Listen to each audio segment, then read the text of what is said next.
والمصطفیٰ والمرتضیٰ وابناہما والفاطمہ.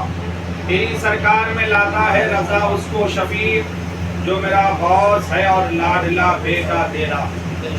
آواز بلند درود پاک پڑھیں. اللہم صلی علی سیدنا و شفیعنا و مولانا محمد وعلی آلہ واصحابہ وبارک وسلم صلاۃ دائما علیک یا رسول اللہ صلی اللہ علیہ وبارک وسلم. معزز سامعین و حاضرین، پس پردہ سماعت فرمانے والی اسلامی رشتے کے میری ماں اور بہنوں، آج کی یہ مقدس محفل میلاد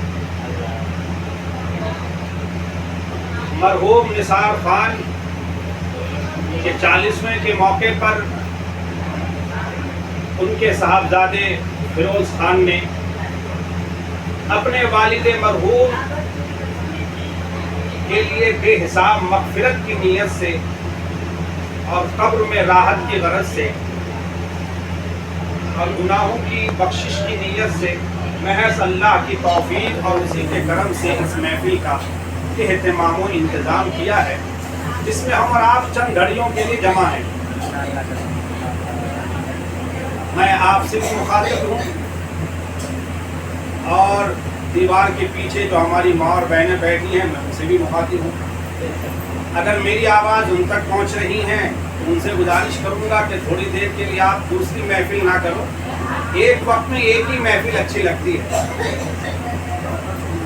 وہ خاموشی کے ساتھ وہ بھی سن لیں اور آپ بھی سن لیں، کیونکہ وقت کافی ہو چکا ہے. آپ کے چہرے بتا رہے ہیں کہ آپ سننے کے موڈ میں نہیں ہیں. ہم لوگ تو الحمدللہ چہرے پڑھ لیا کرتے ہیں. اللہ نے ہمیں وہ صلاحیت دی ہے کہ ہم چہروں سے محسوس کر لیتے ہیں. یہ تو یوں سمجھ لیجئے کہ ایک فارملٹی، ایک رسم ادا کر رہے ہیں آپ، حالانکہ ایسا نہیں ہونا چاہیے. یہ جو 40ویں کی محفل میں ایک ہی کام کر لو سمجھے جی ہاں، 40ویں کے موقع پر ہمارے یہاں جو اپنے رشتہ داروں کو، احباب کو، عزیز کو، دوستوں کو بلایا جاتا ہے اور بلانے کے بعد ایسی محفلوں کا اہتمام کیا جاتا ہے. مقصد کیا ہے اس کا؟ اس کا مقصد صرف یہ ہے کہ بہترین قسم کا قورمہ بنائیں اور بہترین قسم کا کھانا ہو اور خوب اہتمام کے ساتھ کھلایا جائے. کہ صاحب لوگ بھی انگلیاں چھاٹ چھاٹ کر کہیں کہ کیا 40واں کیا تھا آپ نے؟ کیا یہی مقصد؟ کیونکہ مقصد کو ہم بھول چکے ہیں. ہمارے بزرگوں نے جو ان محفلوں کو رائج فرمایا، ان محفلوں کی جو شروعات کی انہوں نے، ان کی نگاہیں دیکھ رہی تھیں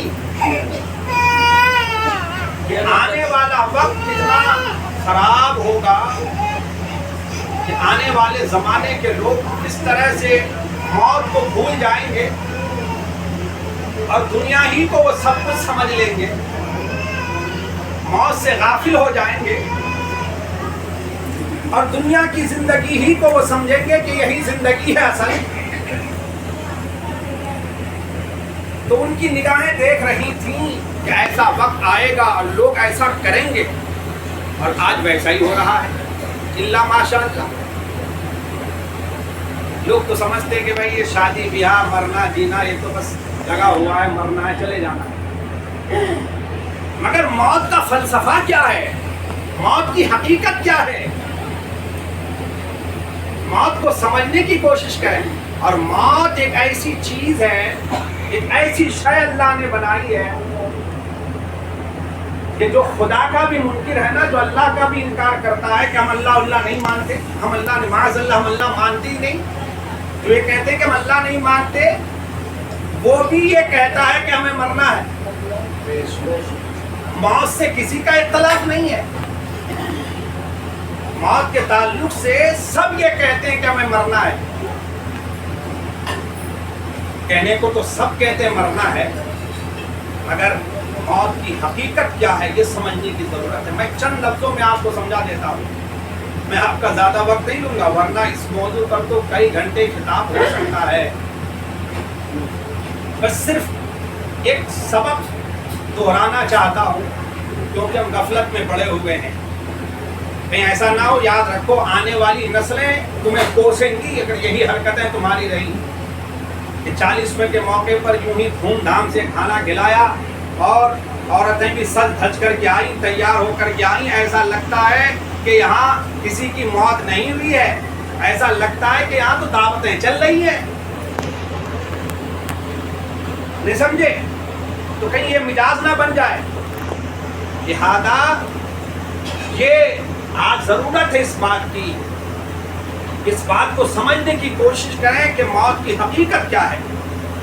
موت, اللہ نے موت کو کیوں پیدا کیا اور موت کو کیا سمجھتے ہیں آپ؟ یہ تو اللہ کرے کہ اللہ تبارک و تعالی نثار خان صاحب اللہ ان کی مغفرت فرمائے, اچھے انسان تھے, اچھے انسان تھے, اچھی ملاقات تھی, فون پہ بھی رابطے میں رہتے تھے, جہاں آتے تھے تو ملاقات بھی ہوتی تھی. بہرحال اچھے انسان تھے, اچھے آدمی تھے. اب پتہ نہیں کون سی ان کی وہ ادا اللہ کو پسند آ گئی. ذرا موت تو ان کی دیکھیں آپ, محرم شریف کا مہینہ, ذرا غور کیجئے گا. مرنا سب کو ہے, ایسا نہیں مرنا سب کو ہے. ہم سب کے سب لائن میں کھڑے ہوئے ہیں, جو بھی پیدا ہو گیا ہے سب لائنوں میں لگے ہوئے ہیں. یوں سمجھیے کہ راشن کی دکان پہ جس طرح سے لائن لگتی ہے, سب اپنی اپنی باری کا انتظار کرتا ہے کہ میری باری کب آئے گی. تو یوں سمجھیے کہ ہم سب کے سب لائن میں لگے ہوئے ہیں. کس وقت کس کی باری آ جائے کسی کو پتا نہیں. موت سے کس کو رستگاری ہے, آج وہ تو کل تیری باری ہے, آج وہ تو کل تیری باری ہے. سب کے سب لائن میں لگے ہوئے ہیں. کب کس کا نمبر آ جائے کسی کو پتا نہیں. لہذا میں عرض کر رہا تھا کہ نثار خان مرحوم, اب اللہ نے پتہ نہیں ان کی کون سی نیکی کون سا عمل اللہ نے قبول کر لیا, تو اللہ ہی جانے. ذرا غور کیجئے کہ اللہ تعالیٰ نے جو موت کا دن اللہ نے ان کو دیا, موت کا دن, جمعے کا دن اللہ نے دیا. جمعے کے دن اگر کوئی صاحب ایمان, شرط یہ ہے کہ مومن ہو, مومن مسلمان ہو, مسلمان.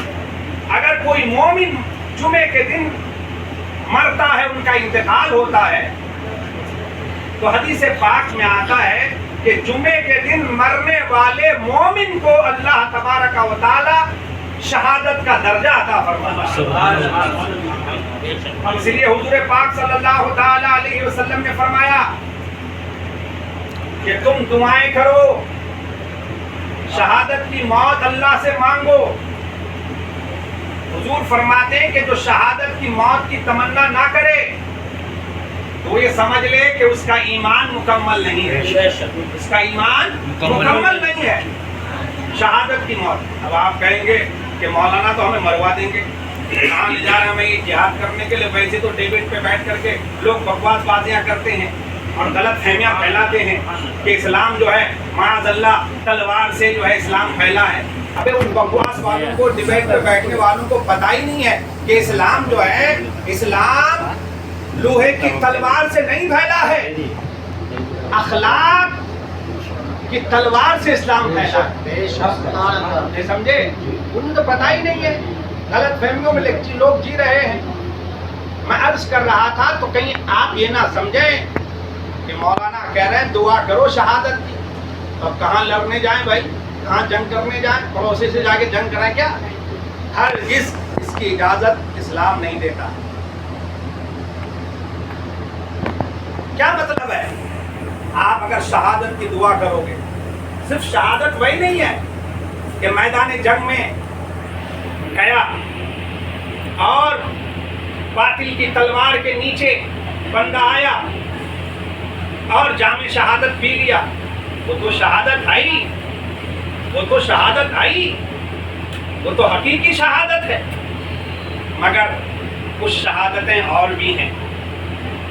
حدیث پاک میں آتا ہے کہ اگر جمعے کے دن کوئی مسلمان مرتا ہے تو اللہ اسے بھی شہادت کا درجہ عطا فرماتا ہے، شہادت والی موت عطا فرماتا ہے۔ دیوار کے نیچے دب کے اگر کوئی مسلمان مر جاتا ہے تو اسے بھی اللہ شہادت کا درجہ عطا فرماتا ہے۔ ایسی ہی اگر کوئی عورت ہو، مسلمان ہو، اور بچے کی پیدائش کے وقت اگر اس درد میں اگر عورت مر جاتی ہے تو اللہ اسے بھی، اس مرنے والی عورت کو بھی اللہ شہادت کا ثواب عطا فرماتا ہے۔ نہیں سمجھے؟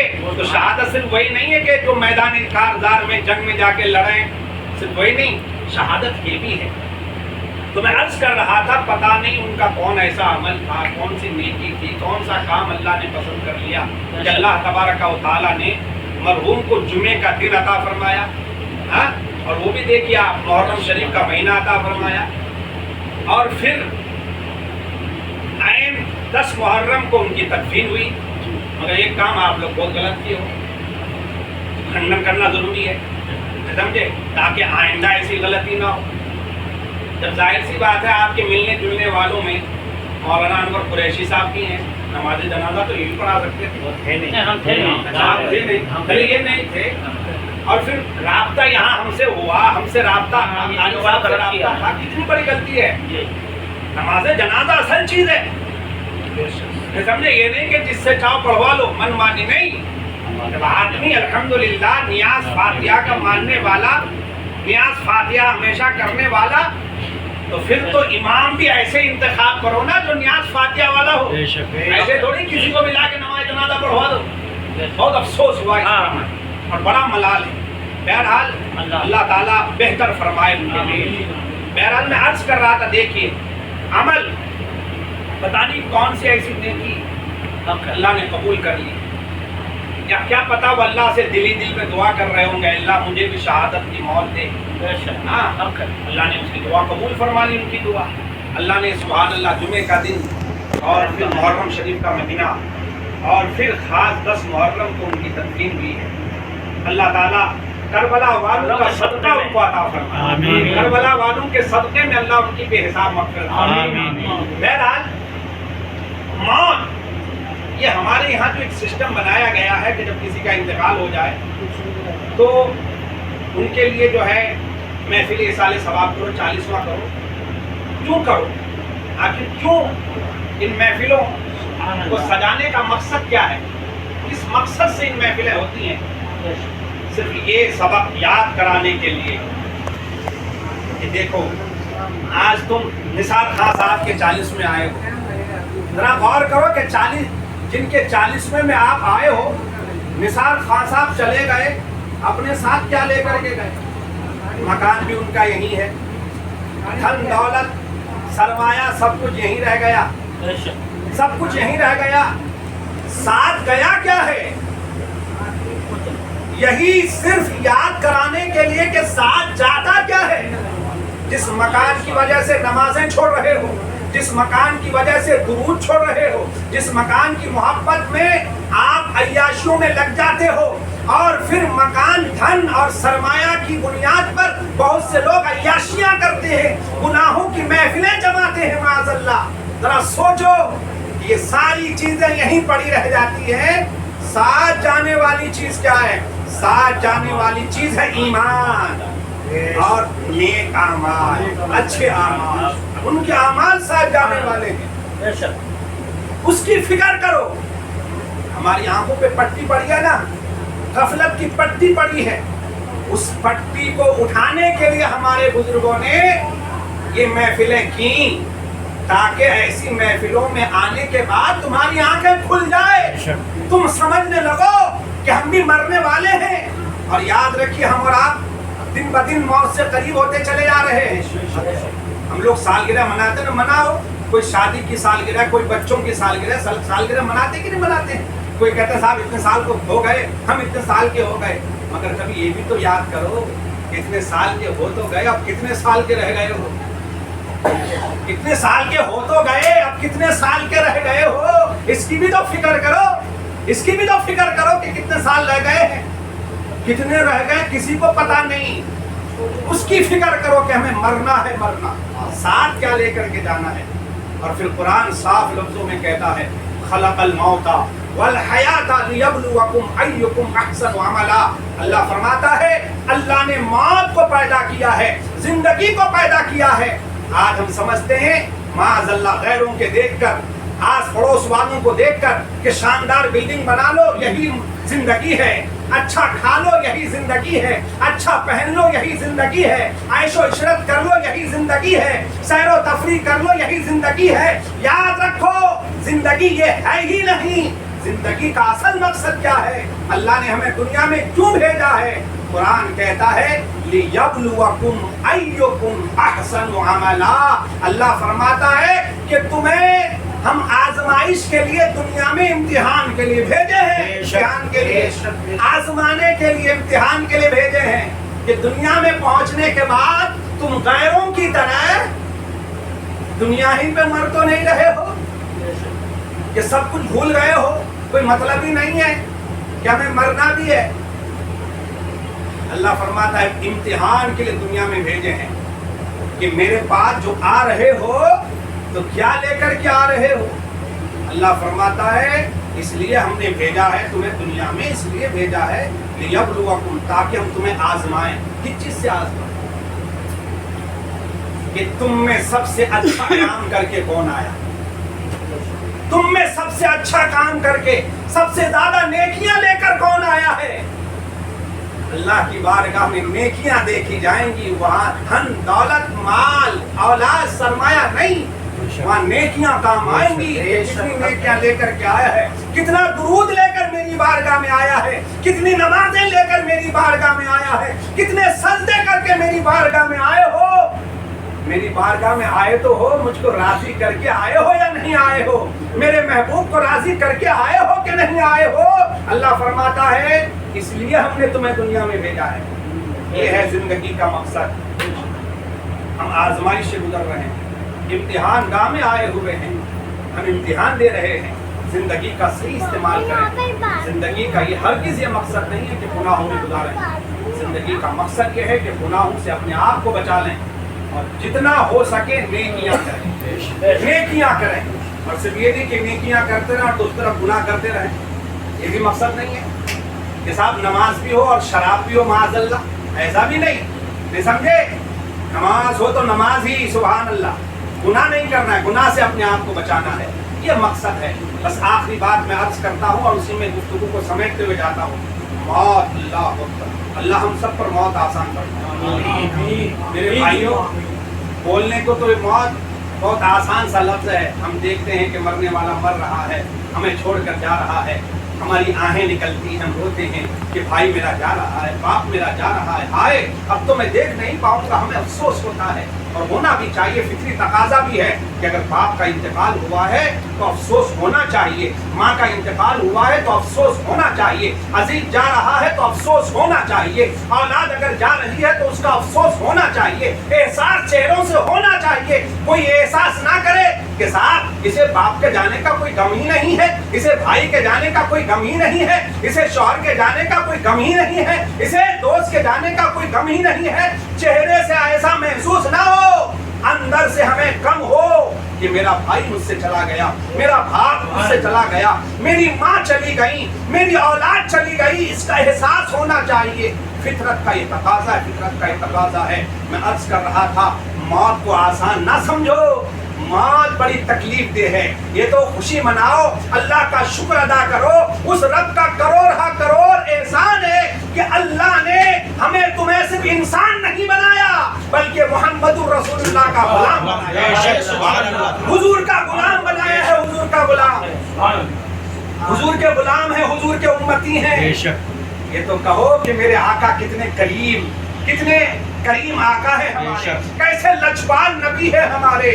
جب حضور صلی اللہ تعالی علیہ وسلم کی روح کو لینے کے لیے ملک الموت حاضر ہوئے، سب سے پہلے تو اجازت لے کر حاضر ہوئے، دروازے کے باہر ہی کھڑے ہیں۔ مجھے بتائیے آج تک کسی کے گھر میں آنے کے لیے موت کے فرشتے نے اجازت لی ہے کہ جناب میں آنا چاہ رہا ہوں، اندر آنے کی اجازت ہے؟